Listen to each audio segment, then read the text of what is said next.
Hi everyone, happy Mindful Monday. Today we are going to do something a little bit different. I'm going to tell you a story. So, once upon a time, there was a girl, and this girl um, fell in love.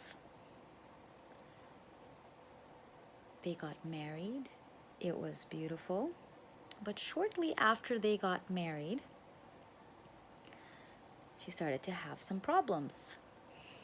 She discovered really quickly that marriage was not what she thought it would be. More than that, she found herself changing, found herself unsure of who she was anymore, and began to feel like her very existence just simply was there to please her husband and eventually to please her children. After a while, this girl, now a woman, began to wonder, who am I really? This is not what I expected from my life. This is not what I thought I would become. This is not what I thought I would live for. And before you know it, time would pass and she would wonder, what am I really unhappy about? What why do I feel irritated and grumpy all the time? Why am I not connecting with my spouse? Why am I struggling with being grateful for my family? Does this sound familiar to anybody? Maybe for the guys out there, you meet a girl, you decide that she's the one. Maybe she makes you feel great. Maybe she looks just right. Maybe she fits your little list, what you hoped that you would find in somebody. Either way, you've committed. As time is passing, things change. It looks like she's changed. How do you deal with that? Maybe you start drinking. Maybe you start struggling deep inside, wondering what your role is, as the children have now taken over all the attention.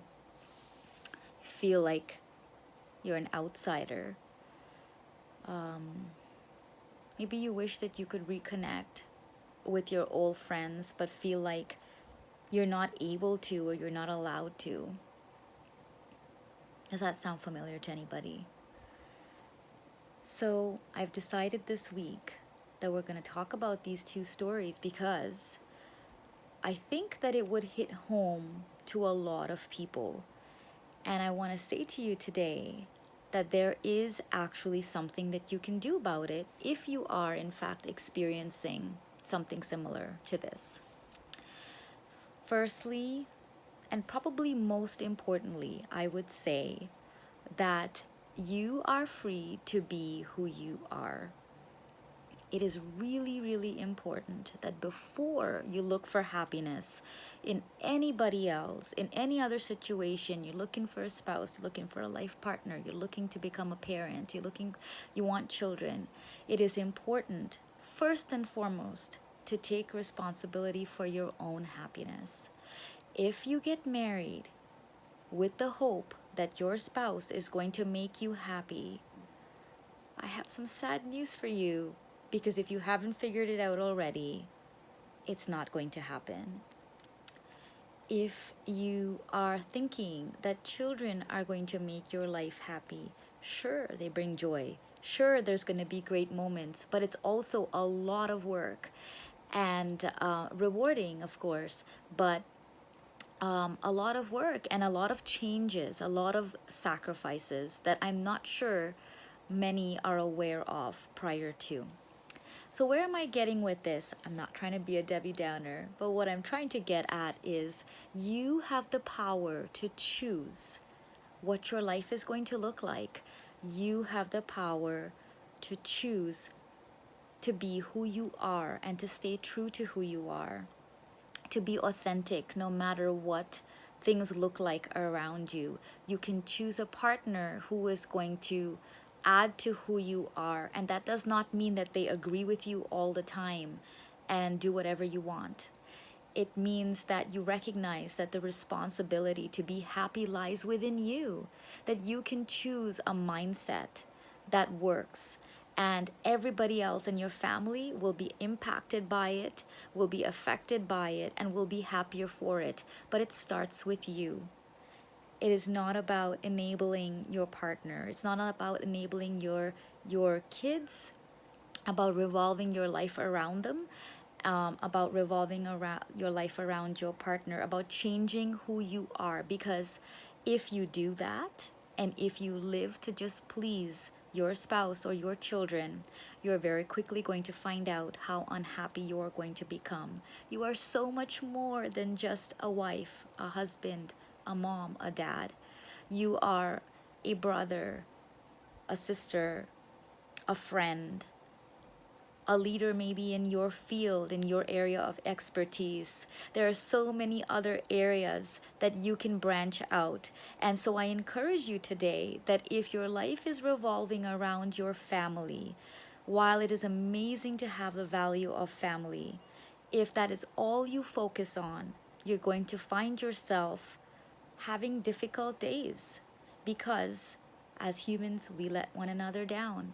So bolster yourself, develop a nice social network around you where you can be you, where you can laugh and not think about parenting, where you can laugh with your spouse and not think about what you're going to pay the bill, when you're going to pay the bills, and what you're going to say to the kids, and who's taking the children where.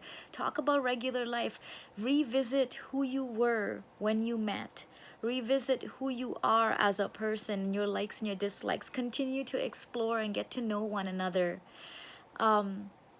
Be you. Don't compromise in who you are for anyone to become unhappy later. But be open to change, because we're all changing and we're all growing.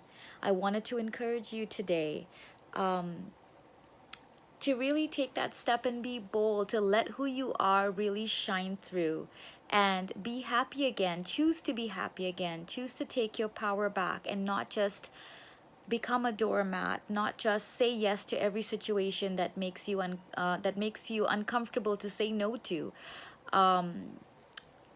Choose to live for something bigger, and better. Choose to be happy. And if you need help with that, feel free to give me a call, send me a message, book an appointment. I'd love to help you on that journey, because life truly can be grand. Life truly can be filled with gratitude for all that you have. And it starts with you changing your mindset and your perspective. Have a great day. Have a great week, everyone. Until next time.